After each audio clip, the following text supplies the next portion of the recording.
Hi friends, welcome back to our YouTube channel. నా పేరు శృతి. అందరూ ఎలా ఉన్నారు? సో నేనైతే చాలా బాగున్నాను. మీరు కూడా హ్యాపీగా ఉన్నారని అనుకుంటున్నాను. సో ఈ వీడియో ఏంటి అంటే, ఈరోజు మీకు నేను సంక్రాంతి అంటే ఏమిటి, పండుగ యొక్క విశిష్టత ఏంటి, దేశంలో ఎలా జరుపుకుంటారు అనే విషయం గురించి చెప్పబోతున్నాను. సో వీడియో మాత్రం స్కిప్ చేయకుండా చూడండి, అప్పుడే మీకు అర్థమవుతుంది. సో సంక్రాంతి అంటే ఏమిటి? సంక్రాంతి భారతదేశంలోనే హిందూ పండుగల్లో అత్యంత ప్రాముఖ్యమైన పండుగగా నిలిచింది. సంక్రాంతి పండుగని దేశంలో చాలా వైభవంగా జరుపుకుంటారు. మన దేశంలోనే కాకుండా విదేశాల్లో ఉన్న భారతీయులు కూడా సంక్రాంతి పండుగను ఘనంగా జరుపుకుంటారు. సంక్రాంతి సమయం కేవలం పండుగలా మాత్రమే చూడము, అంతేకాదు సూర్యుడి మార్పును కూడా ఈ పండుగ సూచిస్తుంది. సంక్రాంతి పండుగను కొన్ని రాష్ట్రాల్లో మాఘి అని కూడా పిలుస్తారు.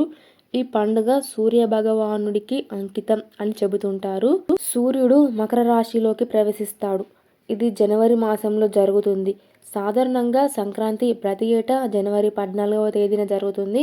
కానీ కొన్ని ప్రత్యేకమైన సందర్భాల్లో మాత్రమే జనవరి 15న జరుపుకుంటారు. సంక్రాంతిని ఉత్తరాయణగా కూడా పిలుస్తారు. ఎందుకంటే మకర సంక్రాంతి రోజు నుండి సూర్యుడు ఉత్తరం వైపు పయనిస్తాడని చెబుతారు. ఈ సమయంలో దేశవ్యాప్తంగా పంటలు చేతికొస్తాయి కాబట్టి ఘనంగా వేడుకలు అనేవి నిర్వహిస్తుంటారు. ఒక్కో రాష్ట్రంలో ఒక్కో పేరుతో సంక్రాంతిని ప్రజలు జరుపుకుంటారు.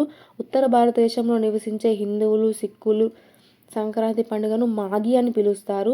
ఆ తర్వాత లోహ్రి జరుపుకుంటారు. గోవా, ఆంధ్రప్రదేశ్, మహారాష్ట్ర, పశ్చిమ బెంగాల్, కర్ణాటక, తెలంగాణ రాష్ట్రాల్లో మకర సంక్రాంతిగా పిలుస్తారు. మధ్య భారతదేశంలో సుకారాత్ అని, అస్సాంలో మాఘ్ బిహు అని, తమిళనాడులో పొంగల్ అని పిలుస్తారు. ఇక ఈ సంక్రాంతి పండుగ రోజున భక్తులు గంగా, యమున, గోదావరి, కృష్ణ, కావేరి లాంటి పవిత్ర నదుల్లో ఆచరిస్తారు. ఇలా స్నానాలు ఆచరిస్తే వారు చేసిన పాపాలు కడిగివేయబడతాయని విశ్వసిస్తారు.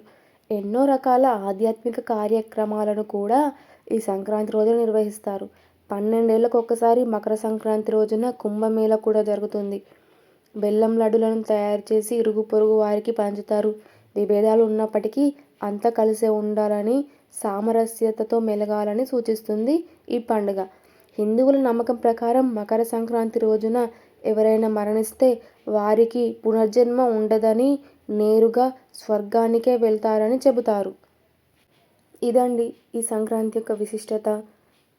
మీకు కూడా ఈ సంక్రాంతి యొక్క విశిష్టత తెలుసా? తెలిస్తే కామెంట్ చేయండి. అండ్ మన ఛానల్ని కనుక ఎవరైనా ఫస్ట్ టైం చూస్తున్నట్లయితే సబ్స్క్రైబ్ చేసుకోండి, లైక్ చేయండి, షేర్ చేయండి. ఐ హోప్ మీకు ఈ వీడియో కనుక నచ్చిందని అనుకుంటున్నాను. Thanks for watching. Please do subscribe.